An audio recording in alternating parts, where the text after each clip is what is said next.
Good morning, Soaring Angels Learning Center family and friends. It's time for Soaring at Home. So gather up your little ones and come on over. But remember, we will use our walking feet, walking feet, walking feet. We will use our walking feet to get where we belong. The toddlers using their walking feet, walking feet, walking feet. The toddlers using their walking feet to get where they belong. Pre-K's using their walking feet to get where we belong.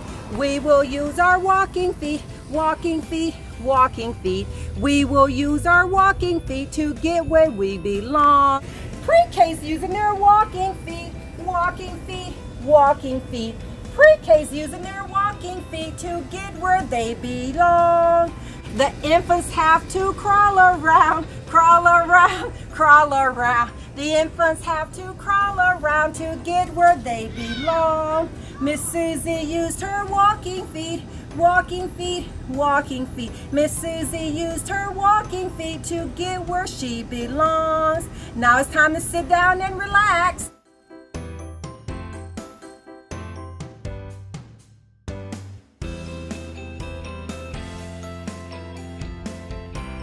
The title of our book today is Henny Penny. Henny Penny lived with her friends in a wonderful kingdom of forests, meadows, and ponds. It was as perfect a place as you could imagine, unless you were Henny Penny. One morning, Henny Penny was talking with her friend, Ducky Lucky. The sun was shining and the sky was blue. Breezes played with the leaves of the trees. What a perfect day, said Ducky Lucky. Yes, said Henny Penny. I just hope it doesn't get too hot or too windy. Or my goodness, what if it rains? Ducky Lucky shook his head. You worry too much. Why don't you go look for something to eat? All right, sighed Henny Penny. I suppose I could hunt for some nice, crunchy bugs. So Henny Penny wandered down the road, picking and flicking and pecking and checking.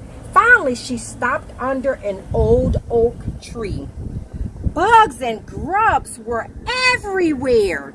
Well, these look tasty, said Henny Penny. I only hope I don't get sick from eating too much. Just then, the wind puffed through the branches of the oak tree. It loosened an acorn. The acorn fell straight down and clunk! It hit Henny Penny on the head. Oh my! Ouch! Cried Henny Penny. What was that? She looked around but didn't see anything. My goodness, the sky must be falling. I must go and I must tell the king. Henny Penny fluttered back down the road. Soon she passed the pond where her friend was still swimming. What's wrong? Asked Ducky Lucky. Henny Penny didn't even stop. The sky is falling. The sky is falling. I must go and tell the king. Are you sure? Asked Turkey Lurkey. I remember when you, Ducky Lucky believes me, said Henny Penny. Besides, look at this bump on my head. Look at it. Well, said Turkey Lurkey, if you have a bump and Ducky Lucky believes you, then it must be true. He spit out the berries and joined them. Next, they saw Goosey Lucy arranging some twigs in her nest. What's the matter? She said. Why are you running? She said. The sky is falling, cried Henny Penny. Ducky Lucky and Turkey Lurkey, we must go and tell the king. Are you sure? Asked Goosey Lucy. I remember. Look at this bump on my head, said Henny Penny. I tell you, the sky is falling. Well, said Goosey Lucy, if you have a bump and Ducky Lucky believes you, and Turkey Lurkey has joined you, then it must be true. And she began waddling beside them as fast as she could. The four friends were nearing the forest.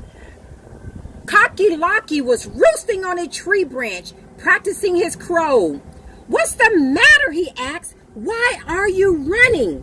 "The sky is falling," cried Henny Penny. "Ducky Lucky, Turkey Lurkey, and Goosey Lucy, we must go. We must go and tell the king." "Are you sure?" asked Cocky Locky.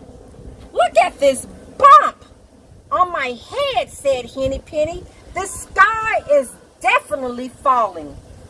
"Well," said Cocky Locky, "if you have a bump and Ducky Lucky believes you and Turkey Lurkey has joined you and Goosey Lucy says it's so, then it must be true." And he fluttered down from the branch.